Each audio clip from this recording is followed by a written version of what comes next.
Hello. So much of our suffering comes from the beliefs that we carry in our minds. And this video is about something I developed called the 9 Master Beliefs, which is short for the 9 Master Beliefs to stay in alignment. And this is based on the idea, or not based on as much the idea as the actual experience, that our subconscious beliefs is really what causes us to go into resistance. So if you've read like The Power of Now by Eckhart Tolle, or any sort of book about presence and staying present in the moment, it's great advice. But what keeps us from doing that is very often we have certain beliefs on a subconscious or a conscious level, for that matter, that directly tell us that things aren't okay, things won't be okay, and they tell us negative stories, and then the mind goes into resistance. And so a lot of people do affirmations, or they try to like shift to like one belief.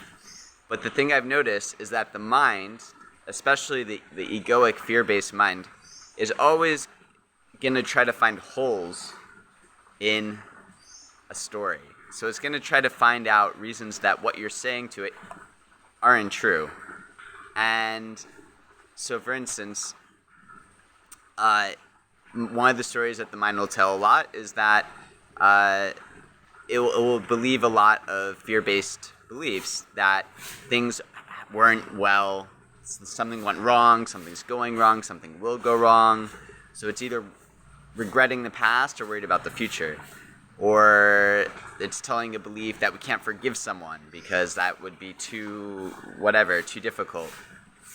Or it's telling us that it's helpful to feel guilty about something that we did or we have done or we might do. It holds on to these different reasons, and on some level it might look logical enough to the mind that it doesn't see the full reason to letting it go.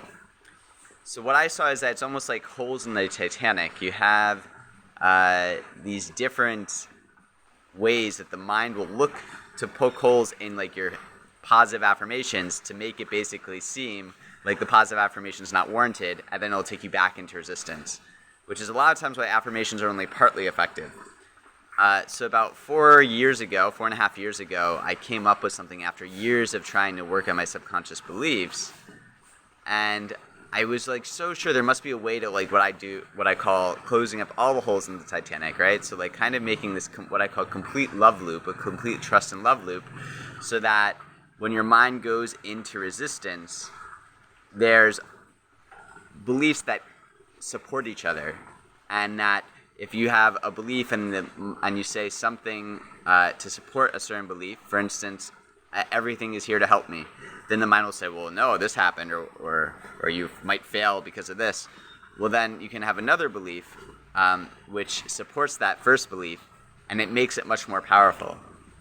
So, for instance, if you believe that you're here to fulfill like a purpose, you can call it a soul purpose or a mission or whatever you want, but you believe that you're here for a reason, that's one way that we can start to like reframe things. Well, what if this is a challenge that's coming up to help me clear some old karma in my life, or to learn something, or to help support others in some way, or to, basically seeing life as a challenge rather than a threat, seeing things as tests that can help us get to the next stage in our own evolution rather than something that's going to hold us back permanently, right? So if we take away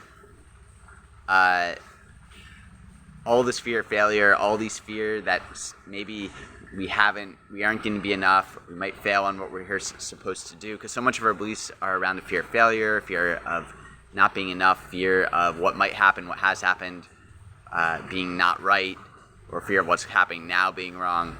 So when we take away these different limiting beliefs and we support them with beliefs that can create what I call a full trust and love loop, which just means that the beliefs support each other in such a way that it basically shuts out fear. Because we think of love and fear as like these two sides of the same coin, but they're actually almost like different coins. that we toggle back and forth between, because the fear-based mind has a lot of momentum, right? So it's like has all these revolutions per minute that it's been trained at. And then the love-based, when we start to get really into spirituality, it's, if you're lucky, you had it from a young age and you trained yourself from a very young age, or your parents helped train you well.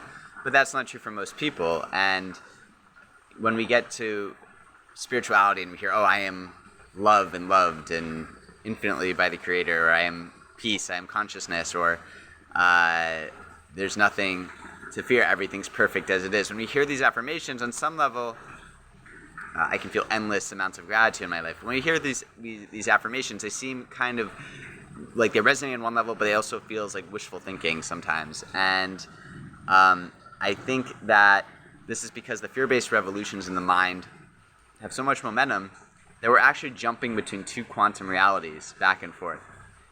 And one of the best ways, though, to really kind of come into that trust and love and peace loop of joy, of gratitude, of faith that everything's working out, of connecting to the divine peace or love or consciousness that connects everything, to attuning more and more to that within the subconscious beliefs, which then allows us to drop resistance and actually have the experience of this, because most of the things that get in the way are the beliefs, the fear-based beliefs that keep us stuck in fear and don't allow us to experience greater love, greater peace, and sense of all these divine traits that are always inherent within us, but that are often covered up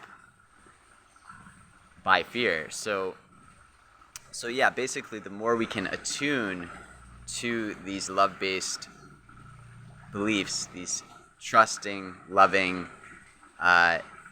what I call loops of beliefs that support each other, then it takes away the momentum, because the fear-based mind will say, maybe this will go wrong, or maybe I will fail, or maybe I don't know what I'm here for, maybe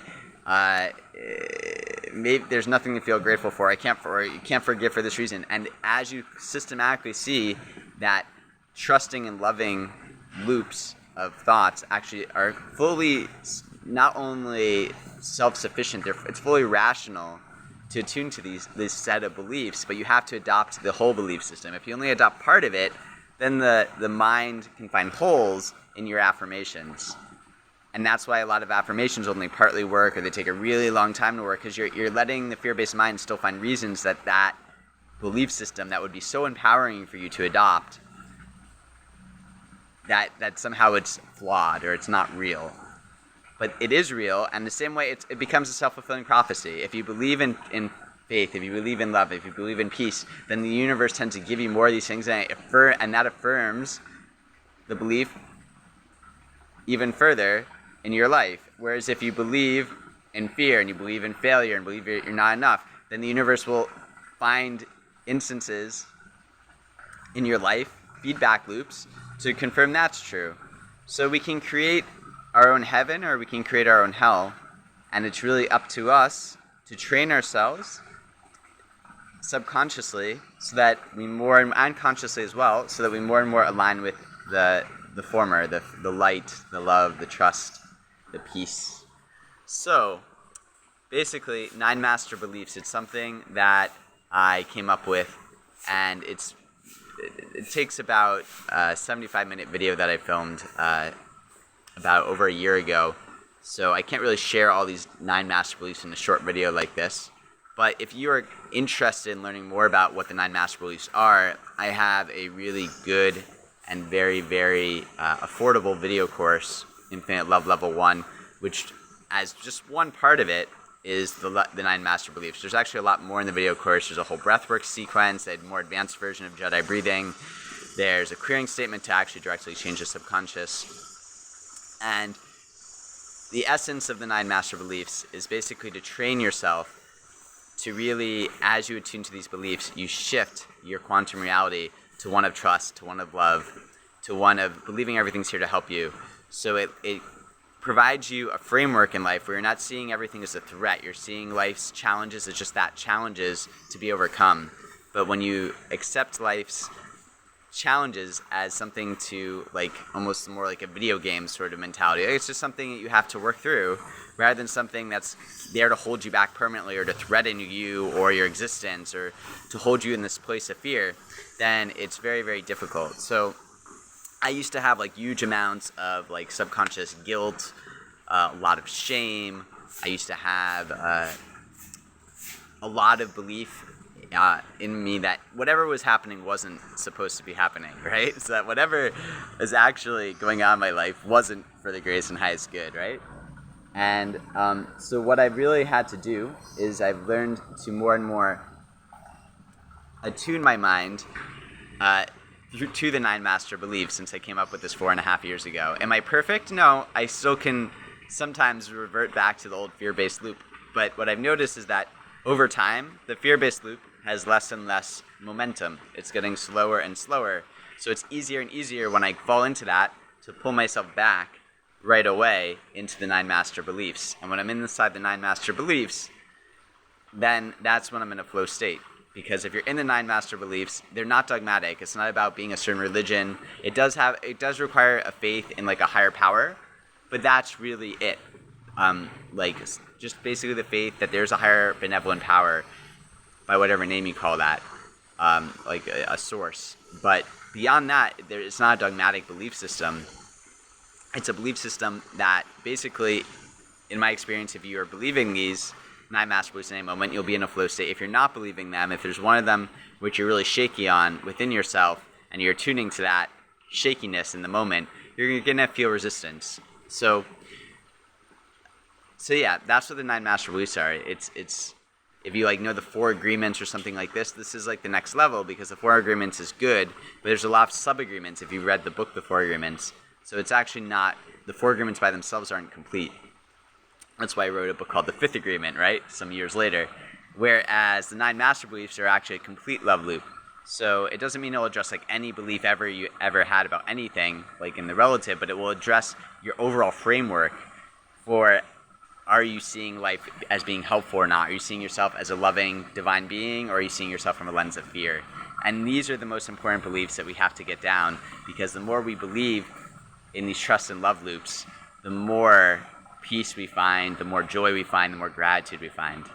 So if you want more info on the 9 master beliefs, if you're watching this on YouTube, I will post a link below.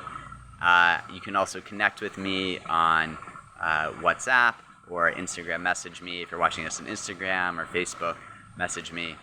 And yeah, that's it for now. So I hope this video finds you well, and infinite love and blessings. Ciao.